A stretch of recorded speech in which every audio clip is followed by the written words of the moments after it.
we'll continue to update on that. And Alan, now I do want to turn back to you. We also saw Iran, the Islamic regime, I should say, blame Israel and the United States for the strike on the nuclear reactor and the bases, claiming that the U.S. violated the agreement. Of course, they did this without any concrete evidence. They say that Israel claims to have said that the United States acted in coordination with it, but Israel, from what we've heard here in Israel, didn't issue any such statement. What do you make of this? It sounds incongruous and illogical.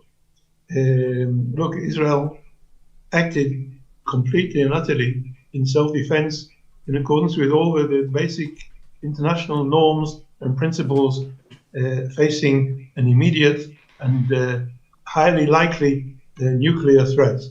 So everything that Israel did is fully justified, and anybody who can claim otherwise really don't understand international law. But I would to refer to something that Colonel Itamar just said. Look, Israel has, you refer to the targets that Israel is firing on. Israel is firing on strategic and tactical targets. Israel is not targeting innocent civilians. Everything that Israel is doing and the United States are doing in Iran, and by the same token also in Lebanon against Hezbollah, are against strategic targets. On the other hand, what we're seeing is that the Iranians are totally in violation of all the international conventions regarding the use of weapons by indiscriminately firing these multiple weapons against Israeli civilian concentrations. So they're violating international law, not just using cluster weapons indiscriminately, but they're also violating the international law of straits by blocking an international strait. Because according to international law, such an international strait has to remain open and can't be blocked by a coastal state. So here we're dealing with an international criminal. Now, we can't just continue to go along and mollify these type of international criminals. And if the international community doesn't stand up for its rights, which should be protected by the United Nations and others, but nobody's hearing anything from the United Nations apart from condemnations of Israel. So then we have to do this. And we have to do what has to be done together with the United States. And if the Western states choose to join us or to come into this, then it's in their interest and they have to do it.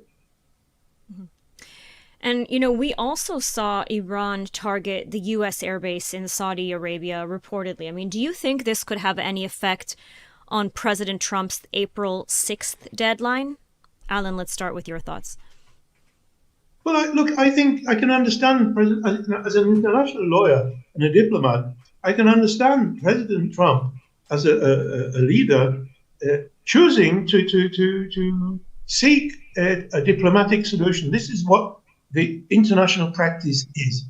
And I think he's doing what needs to be done. And when he becomes convinced, as he was when the war began, that the Iranians are not bona fides, that they're not genuinely intent on coming to a settlement, then he'll take whatever action needs to be taken, as will Israel. But he has to give them a chance. And here I can completely understand this. When it becomes evident to him and to Israel that the Iranians are pulling him along and not really sincerely considering the proposals that he made, then I think the president will decide, okay, enough is enough, time to get back to dealing with the issue in the way that it's only possible to deal with it, through force. Before I turn to you, I just want to update that we've received word that there was a drone that was fired from the Houthis in Yemen, and that was, of course, intercepted over the skies of Eilat, Israel's southernmost city.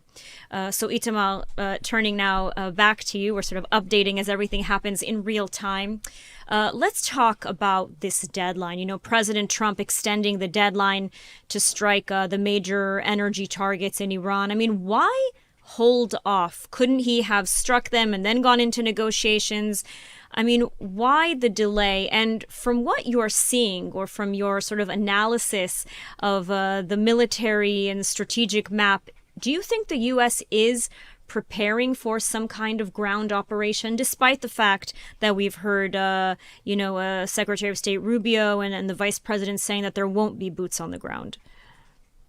It's clear that the American president would like to end the war, and he is looking for some kind of picture that will allow him to say, we achieved what we already wanted to achieve, even though we said much bigger or much more than it.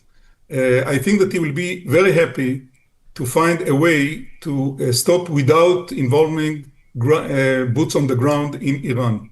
If I need to guess what is going to happen, I don't see the Iranians accepting the President Trump demands. And I think that President Trump in a position that he will not be able not to send some troops on the ground. But when I say some troops, I don't mean that the Americans will go and will try to occupy Iran, but they will find strategic areas that will be seen as some kind of success, and the island that most of the Iranian energy go through outside is the best thing for that. They don't need many thousands of American troops. They need something much more limited. Most of these people are already in the area.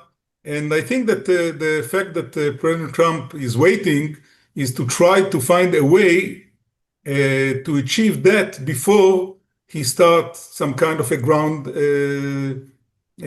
occupation or a ground operation. Another thing that I would add is that I don't think that the attacks on American bases in the region make some change because it was done in the past. It will be done again. It's not something that changed the picture. What I would like to say is that perhaps the expectations from the Israeli side and from the American side, but I will speak about the Israeli side. I think that I fully agree with Mr. Baker that he's a very serious expert on international law, and I am not.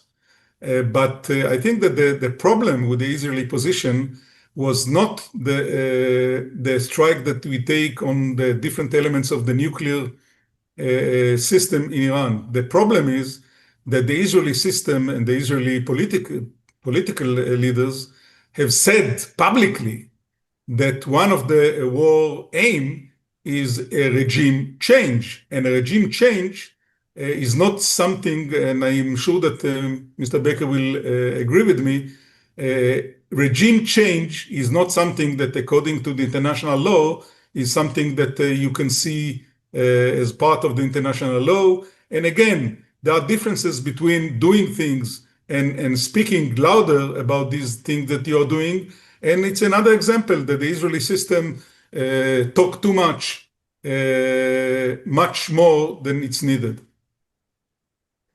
Now, Alan, you want to say something? Go ahead. Yeah, I just agree with Lieutenant Itamar. Look, never listen to politicians because they get paid to speak, and in many cases they don't know what they're talking about. We have to, whether we're military people or whether we're lawyers, to be serious, we have to deal with the issues and without having to deal with irresponsible statements or statements by people that don't really know what they're talking about. So, unfortunately, statements that are made are taken seriously by the Iranian leadership and by the international leadership. And I repeat it, I don't need to say this, but statements by various Israeli politicians have been taken by the International Court of Justice as proof of the fact that the Israelis are carrying out a genocide in Gaza, which is, of course, a load of rubbish, but the damage that can be caused by such statements is evident. So I think what's important is that we and the United States face the threats, and if it becomes evident that the negotiating mode, which has to be attempted, doesn't succeed, and when it becomes clear that there's no bona fides on the part of the Iranians, then resorting to action, to military action, there'll be no choice. And I think the fact that the Houthis have been brought into this, presumably by the Iranians, of course, definitely by the Iranians, I think is evidence of the fact that there's a huge lack of bona fides by the Iranians. If on the one hand, they're negotiating with the Americans, and on the other hand, they're sending the Houthis to fire missiles into Israel. So there seems to be a dichotomy here that I presume within a very short time, the Americans will come to the correct conclusion. Alan, you simply answered my question, which was really about this, public statements versus private statements behind the scenes. So Itamar, following up on what Alan said as well, do you foresee an end to this war? I mean, how does it end? You said that President Trump wants the war to end. He's looking for some kind of, victory, a statement, victory pose. But how does it end? For Israel especially, because right now Israel is bearing the brunt of the missile attacks, and it doesn't seem to be coming to an end anytime soon. The current operations will be ended once President Trump will declare that they will no longer attack Iran. Having said that, it will not solve the Israeli situation, because we have attacks from Iran, but we have attacks from Hezbollah as well. And I'm not so sure that Hezbollah will stop in the minute that President Trump will decide to stop the American attacks on Iran. And but the general idea dealing with the Hezbollah is the same of what I just described dealing with the Iranians. We need to try to attack Hezbollah as strong as we can until the two sides will decide to end it. It means that we will go back to what had happened until a month ago, that the situation was like that. Israel attacked targets in Lebanon, Hezbollah targets, every time that the Israelis realized that there is a specific target that cause damage or potential damage to Israel. This was the situation before the war with Iran. And I believe that once the Americans will stop in Iran and the Hezbollah will find it as an excuse to stop the attacks in Israel, we'll go back to the same situation. And Alan, just one more question over to you. There are reports that Vice President J.D. Vance has berated or had a very sort of stern talk with Prime Minister Netanyahu over the whole issue or the possibility of regime change in Iran. Now, initially, it was pretty much understood or a stated or not stated goal that regime change was the end goal of this war. It seems that both Israel and the United States are kind of taking a step back from that we're getting farther and farther from this possibility. So what do you make of this? Will we see this regime fall, or was this false hope?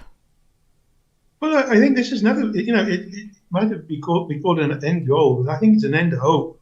I think both the United States and Israel hoped and still hope that with the progression of the military action, that the Iranian regime will be weakened to such an extent that the Iranian public will come out and do what needs to be done to change the regime.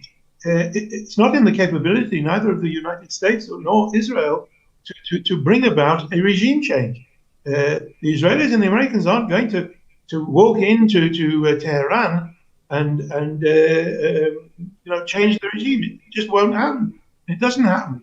And this brings me to the other issue of how do wars end? Once in history, wars ended by one side conquering the other side and completely annihilating them. It doesn't happen nowadays. Wars usually end by some type of agreement, some type of arrangement. And the nature of such an arrangement is a compromise. And compromise, nobody likes a compromise. Nobody's happy with a compromise. All the negotiations that I've been involved in with the Palestinians, and the Egyptians, and the Lebanese, they've all involved compromises, and none of the parties have liked them. This is the nature of agreements ending wars. And this is what's probably going to happen sooner or later. And so the important thing is for the Israelis and the Americans to do what needs to be done to weaken the Iranian regime, so that then, if the Iranian public feel sufficiently confident to make the regime change, then this has to be done by them. It can't be done by anybody else. All right, well, Colonel Itamar Yar and Ambassador Alan Baker, thank you both for joining us this evening, 1 month into the war. If I may, only one more point. Just very briefly, because we really do have to move on. Go ahead. Okay. The Americans had very tough talks with the Prime Minister Netanyahu in the last few days, not only about Iran, but also about what is happening in the West Bank. What is happening in the West Bank under the control of the IDF, causing real damage to the national security of Israel, not only in military terms, but also in terms of the foreign relations between Israel and the American public and the international public and the Israeli public. And this we need to take by consideration, having speaking about the war between Israel and Iran. Absolutely. Thank you. There's so many fronts and so many issues, so we will, of course, get into all of that. Thank you both so much for joining. You're welcome. You're welcome. And moving on, the Israeli home front has also suffered blows in the past 24 hours. As we were speaking, an unmanned aerial vehicle was launched reportedly by the Houthis into the southern city of Eilat in southern Israel. It was intercepted, according to the IDF. And last night, one person was killed in Tel Aviv and several others wounded in an Iranian ballistic missile attack. The missile carried a cluster bomb spreading submunitions over central Israel, with 6 impact sites in total. A man in his 50s was identified as Vyacheslav Vidmant, a resident of Ashdod, who was working as a private security guard guarding a building that was previously damaged by an Iranian missile earlier in the war. He was reportedly not in a bomb shelter at the time the sirens were sounding. The international police spokesman was at the site of the Tel Aviv hit. Let's listen to what he had to say.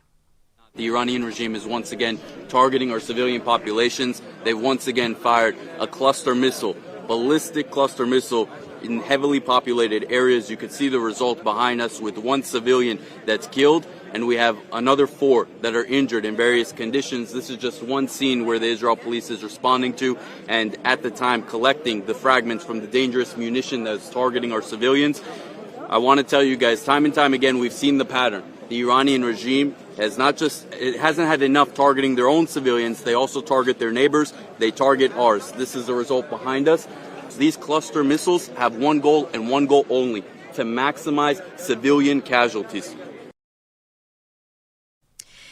And sirens continued throughout the day Saturday as an Iranian missile earlier this afternoon struck central Israel, wounding 11 people and damaging homes. And now, just last night, President Donald Trump said the missile threat from Iran has been severely diminished and its ballistic missile program largely destroyed. Yet most Israelis are still not feeling the effects, as they are still 1 month in rushing to bomb shelters multiple times a night and throughout the day. Remember, just one lone missile can send millions of Israelis into shelters. And there are those who have decided to relocate their families to underground bomb shelters throughout the duration of the war.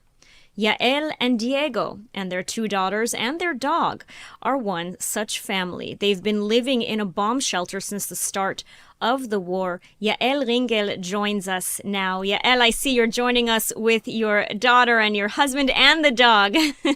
Thank you so much for joining us. Hi, good night. Good night. Yes. Good night. So 1 month of sirens. I mean, first of all, how are you all doing? We decided to go to a shelter to feel secure, because all in the place we live, the last Uni. in uni, our house was explode because of the bomb. So your house in June was hit. I'll for the audience, their house was hit in the June war, in the 12-day war with Iran.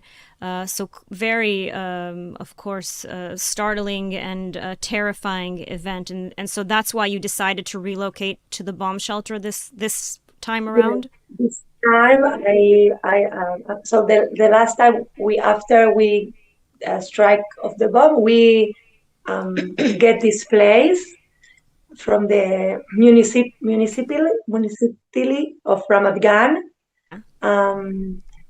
and then this time we don't play with this. We just go there all day to get sleep. 4 weeks. And 4 weeks already. 4 weeks we don't sleep home. 4 weeks, every night you go to the bomb shelter and you spend the night. Can you tell us a little bit, maybe share with our audience about sort of your daily routine, what it's been like this past month? Well, in the shelter we are sleeping and we are living, actually. There are like 24 families with the kids. No kids, it's a big shelter.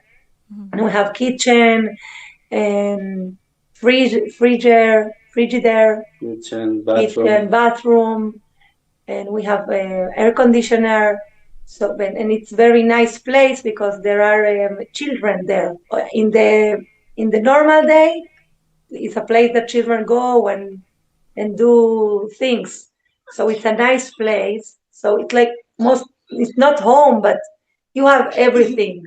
So we go sleep very, very late because the kids they play together and we put music. And when it's like so all the people go down to the shelter and we put like just dance for the kids and they dance. And we try to be positive for the kids because they are having a really, really stressed moment. If for us it's stressed, for the kids it's like very, very terrified. And kids they get down and they cry. And suddenly they see music and me and other moms, we do music and we go, it's like a stage in the shelter. And my daughter that she sings and she's an actress in the TV here in Israel in a Hope channel, and she sings. And we try to do the smile to the kids and the people that come to the shelter. And then we are go to sleep very, very late, as I said. And at the morning, I even need to go to my work, because I do also classes for in Zoom for a lot of people of the municipality of Ramat Gan. So I do, and also I go to the schools and I do like Zumba or dancing in the schools in a small capsules, like 30 kids. With 5 parents. So we wake up, we eat something, and we go to the kids come with me to the work. And then we get home for a shower and cooking, and if I need to do washing machine, this is my So my this is big the war routine that you've been living for the past month. And we're just seeing on the screen now, we're seeing your daughter dancing, singing, and I understand that she's a very talented singer, a very talented actress. I mean, can you tell us a little bit about maintaining her work as well throughout the war? Yes, well, this video is in the shelter. She do videos because she all the time sing. For her, it's perfect. It's like the way she go out of her fear. She dance and she sing, and she also do auditions from the shelter, and she try to keep it like this, but it's very difficult. She has Instagram, but I put her videos because she's just 8 years old. Her name is Ivana. Ivana, vení.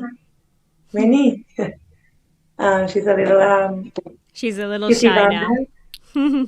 Yes, because first time like this, but she's congratulations because she's doing auditions, and she sing for the people in the shelter, and this is a good way to pass this moment. Absolutely. I think it's it's Very, so important very for our audience to understand that people's lives have been completely upended here in Israel. No schools, back to Zooms.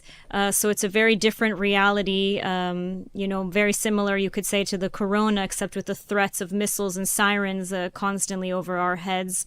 And, I do just want to ask if you had a message now for the people watching from abroad, for our viewers, something that, you want them to know about life in Israel right now. I mean, what would you tell them? We just want this war stop. We want peace. This reality is if you are not here, you cannot understand. All the people can talk, but the feeling is, all the people is different. Yes, there are people that they take it in different ways, but kids are with fear. But we feel secure because our Tzahal, our country. Yes, I think it's very, very here secure, and everyone is with another. Like this is our all the people together and help each other, and we will stay like this. But the war is like it's finished, and after we like pray for no more wars and to be peace, just peace and harmony, and we can are live. Brothers. Yes. All the people in Israel, we are brothers. Okay? The war is I think this is what I think now. I say to my God, please, it's the last war. That's all. We need to do the work, but that's all.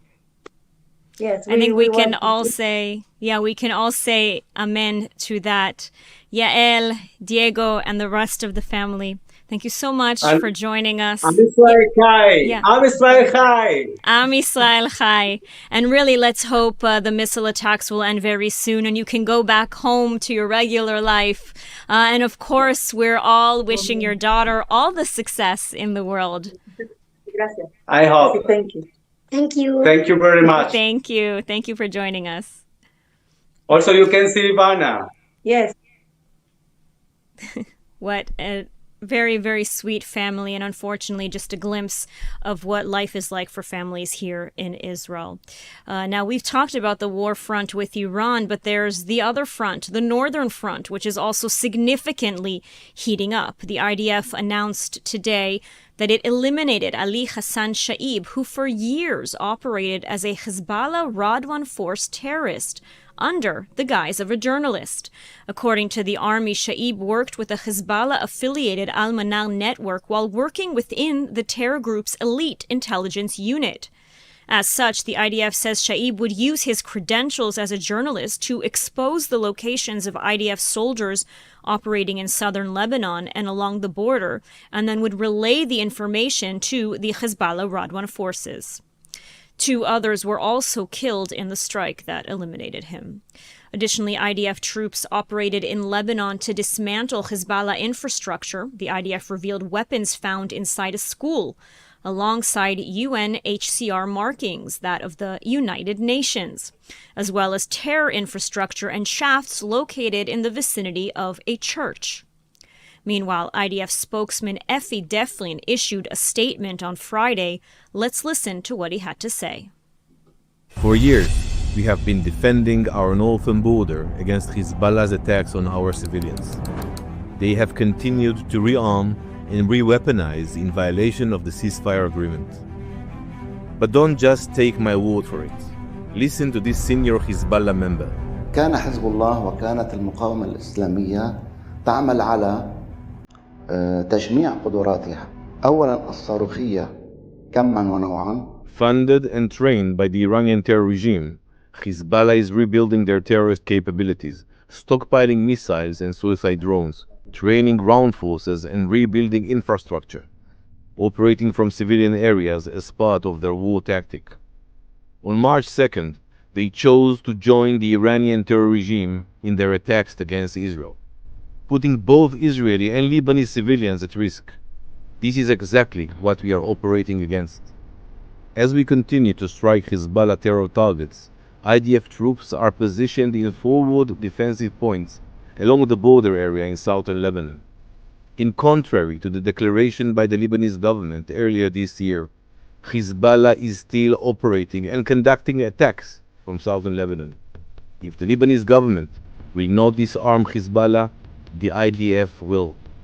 We will not allow Hezbollah to rearm, and we will continue operating in order to protect our civilians on our northern border. And the war has also come at a cost to Israel, as civilians in the north are living under constant rocket fire. And 2 soldiers were seriously wounded and others injured during clashes with Iranian Hezbollah terror proxy in southern Lebanon over the weekend. On Friday, 2 soldiers were injured, one seriously by anti-tank missile fire. And overnight, a soldier was seriously wounded and 6 others injured by Hezbollah rocket fire. So far, 4 IDF soldiers have been killed in southern Lebanon since the start of the war. And joining us now with more on the Northern Front is Brigadier General Ilan Biton, former commander of the Israel Air Force. Thank you so much for joining us. Good evening. So the big question right now on everyone's mind, I mean, we see the Northern Front really heating up, especially in the past 24 hours. How likely is it that Israel is now going to expand its ground operation into Lebanon? Right now, it's a number of units who are operating in southern Lebanon to dismantle the terror infrastructure, kind of like what we saw in Gaza, but it certainly falls short of a full ground invasion. So what's your analysis here? Okay.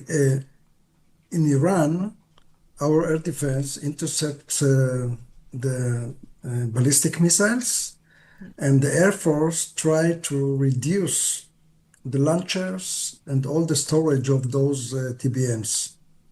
In Lebanon, our air defense intercept the rockets, and the Air Force trying to destroy the launchers. But in Lebanon, it's more complicated because there are small launchers hiding in the villages. So we need to stop those rockets that are hitting our civilians. Now, sometimes you need to touch the ground with your foot to stop those launching. Now, I think that the main mission in Lebanon is to eliminate, almost totally, to eliminate Hezbollah capabilities till the point of weakness that maybe the government of Lebanon and the army of Lebanon could take from that point and continue to maybe reduce or eliminate totally the residual capabilities. We can't in Lebanon wait and make another battle and wait 1 year, 2 years to the second, and after that conflicts. We need in this conflict to solve it for good. So normally we'll need to maneuver to reach all of those areas that controlled by the Hezbollah and Redouane forces, the anti-tank missiles, of course, but also the rockets. We can't accept these rocket launching continuously. Absolutely. We have seen really constant rocket fire coming in from Lebanon. The people of northern Israel, many have already relocated, have left, have been evacuated from their homes, although there are still those who are there now. I want to ask you, because we've heard reports today saying that Israel is no longer using, what they called, the first tier of missile defense. They've now sort of eased down to the second tier of missile defense. I mean, what can you tell us about that? Okay. As you're familiar with our air defense multi-layers, we have different systems.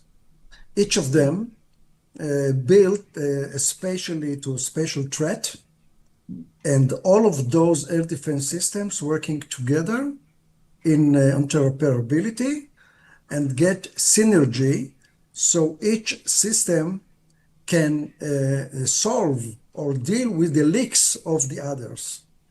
Now, the situation is very complicated, and you try to find an optimal solution. That the meaning of optimal solutions is which system it's relevant from which launcher to any type of target. It could be a rocket, it could be a missile from Iran, but I would like to say that we can produce thousands and missiles, and can be the best air defense against missiles in the world, but we are not going to do this. The defense is relevant to period of time till the other means can get a better results. A better result with other meaning, I mean with Air Force and ground forces maneuvering. So we would like to intercept a target very high and very far, but sometimes you decide with the optimal solution to use another system. It doesn't mean that we want to save. It's not an issue of money. It's cheaper to intercept with expensive missile than to pay the damage that we facing if these missiles succeed. So it's not a question of money. And, I do want to talk a little bit about the missiles coming in from Iran, of course, because we have seen the past few weeks these cluster bombs, these missiles that, even though they may be intercepted, they still break off into many different submunitions. I mean, what can you tell us about that, and how capable are Israel's defenses, to counter these missiles? Because it does seem like there are a lot more damages as of late than we saw in the early days of the war. Okay, first I would like to say that Iran doesn't have a new exotic threat that can penetrate conceptually our air defense systems. Now, the cluster one, we try to intercept any missile very high and very far. And if we can intercept it before the warhead will explode, we will see debris, we will see some bombs. But if it's very, very high in the outer space, the damage will be in a very wide area. Now, sometimes we intercept this missile in not in the first chance, maybe in the second, but I would like to put to balance this capability. You know, those projectiles that can fall on a very wide area can cause damage, but it's small damage vs the full 250 or 500 kilograms warhead. Now, from civilian saving lives, if you behave exactly and put yourself in a shelter, this small bomb doesn't do anything to you. We will face damages, but you see wide damages, but small one. It's not like a full warhead that fall as we saw in Arad, for example. So I just want to stop you for a minute. You mentioned Arad. It's been 1 week since the strike on Arad and on Dimona. And I just want to say that right now, as we are speaking, there are sirens going off once again in Arad and Dimona at this hour, and in the south of Israel around Beersheba. So right now, in the south, there are missiles from Iran heading towards southern Israel. So we'll, of course, update if there are any developments on that front. Now, we did see last week the missiles managing to strike and causing severe damage, I would say, to Arad and Dimona, and of course, very luckily, with minimal casualties. But still, we do see that the missiles are making their way through sometimes. Now, can you give us maybe a little bit of the statistics, if you have them off the top of your head, I'm not sure, about how the air defense systems are dealing and coping with the threats from Iran, from Hezbollah, and now, of course, from the Houthis during this war? If there are sort of statistics of successful interceptions. Last week, I heard an official statistics that said the capability is 92%. It means that we have around 8% of leaks. Now, we would like to intercept those 8%, but statistics, we can't have 100%. It's a combination of system and human being. Never you can get 100, but 92, it's a huge success. In the last conflict, not this one, the numbers was around 86. Even of that, we try after every occasion, after every lunch, we debrief and try to understand if we can be ready better for the next day, try to find if you have a new lessons, but 8%, really, against those 8%, the behavior of the population is very important. Absolutely. Brigadier General Ilan Biton, the former commander of Israel Air Defense, not Air Force, I said that initially, Air Defense. Thank you so much for joining us and for really your unique insights. Thank you. Good evening. Good evening. And as we conclude our broadcast tonight, for those who perhaps joined us a little bit late, I just want to go through the latest developments at this hour, 9 p.m. Israel time. Now, the United States is reportedly in diplomatic talks with the Islamic regime to conclude the hostilities, but the war seems to be escalating, especially during the past 24 hours. The IDF confirmed that it struck the Arak heavy water plant in central Iran, a key plutonium production site for nuclear weapons, as well as the uranium enrichment facility in Arakan late on Friday, as well as 3 large steel plants.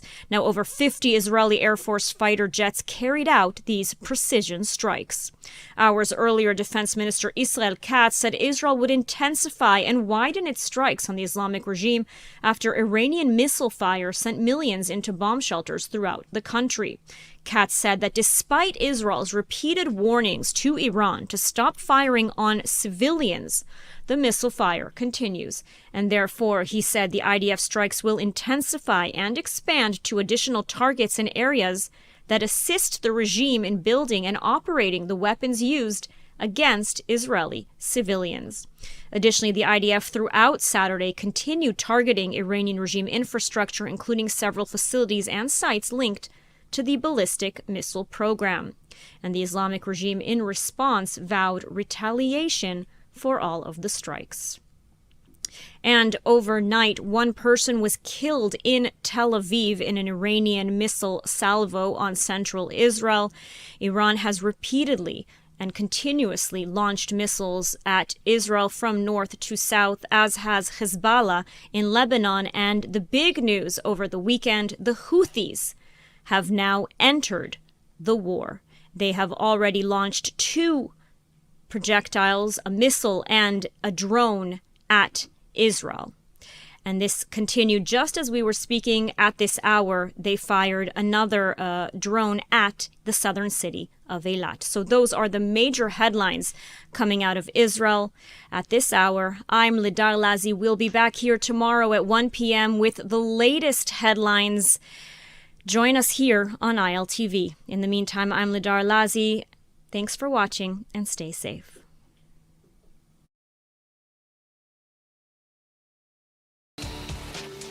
Welcome to ILTV's Israel Daily. I'm Sivan Raviv, and coming up in today's newscast, Israel accelerates strikes on high-value targets inside Iran amid concerns that President Trump could push for a sudden ceasefire. Iran resumes successive missile attacks on central Israel after a 14-hour pause overnight, with cluster munitions injuring civilians across Israel. And an IDF soldier was killed fighting in Lebanon as Israel expands its war against Hezbollah.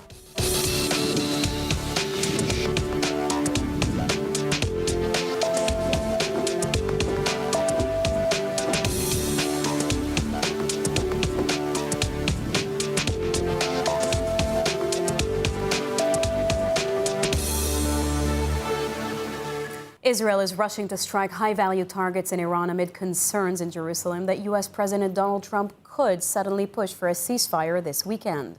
Amid the latest airstrikes, Israel announced the killing of Iranian Revolutionary Guard Corps Navy Admiral Ali Reza Tangsiri in Bandar Abbas. Officials said Tangsiri was responsible for the closure of the Strait of Hormuz.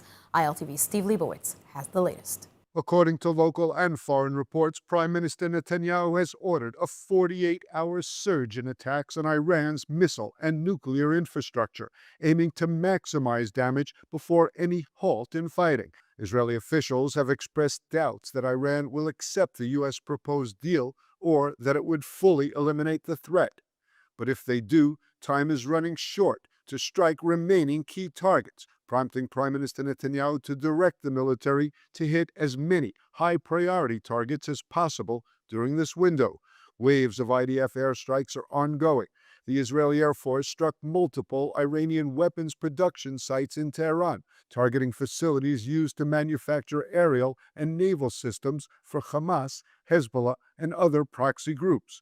During the same wave, aircraft also hit Iranian air defense systems and missile launch positions. In Isfahan, the IDF targeted the sole facility responsible for the design and development of submarines and underwater military systems for the Iranian Navy.